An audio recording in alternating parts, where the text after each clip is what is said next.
So this is the Westinghouse 9500 dual fuel generator, and I'm gonna show you how I have it set up to a 30 amp transfer switch on my house.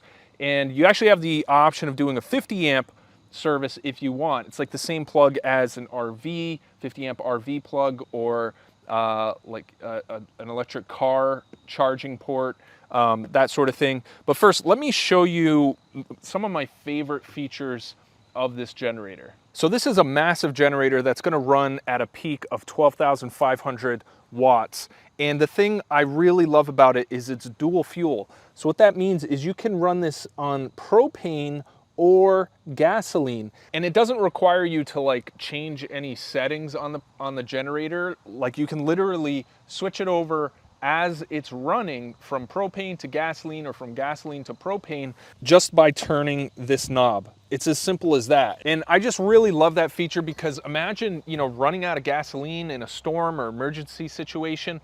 Propane tanks are really readily available. I'm sure your neighbors have some for their grill. You can always find propane if you need it. So I found that really important in my decision to buying this, and I didn't even realize how easy it was to switch over. So I really love that feature. Now, it has a 6.6 gallon fuel tank up top, and it even has a fuel gauge. Now, this is pretty rare on generators, smaller generators anyway, so I really like that. You can see your fuel level up there.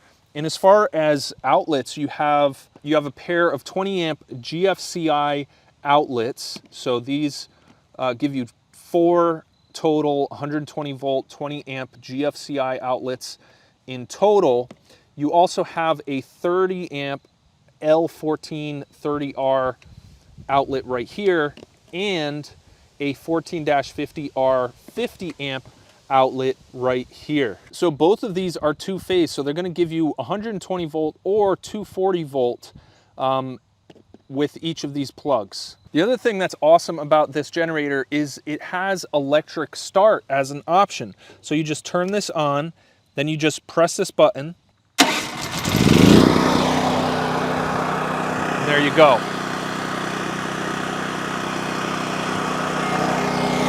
And then to turn it off, you just turn it off like that. Now, if your battery dies, so here's the battery right here, there is a port to charge it. So it includes this trickle charger right here. This plugs in right into this jack.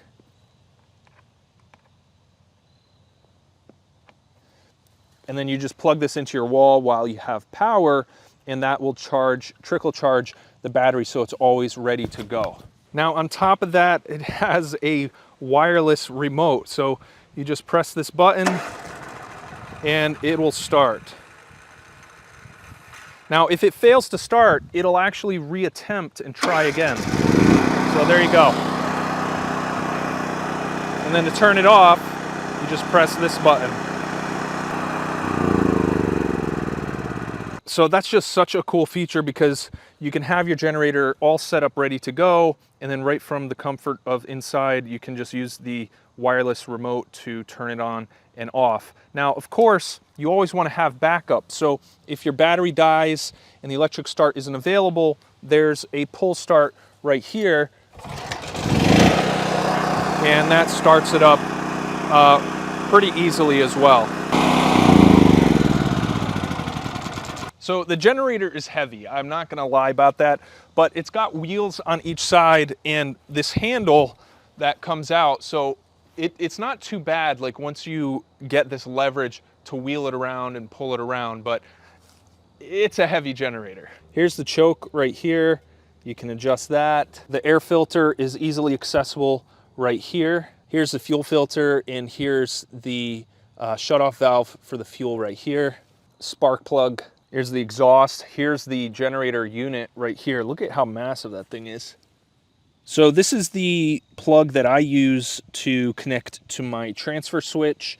This is what the cord looks like. It's a 4-prong cord. So this just goes in like this and it twist locks. And then I've got this installed on my house, and this is the other end of that plug. So this plugs in to this. And this is what it looks like on the inside. So this is by Reliance, and I have just enough to do my sump pump, some outlets, my well pump, fridge, and boiler power. And so what this does is it has line mode, so that right now everything is connected to the circuit panel, and then I can turn it off or I can switch it up to the generator. So this is a safe way to hook up a generator to your house because it disconnects these specific circuits from the main service panel, and you know, so it's safe for any utility workers and things like that. And then you can just switch it up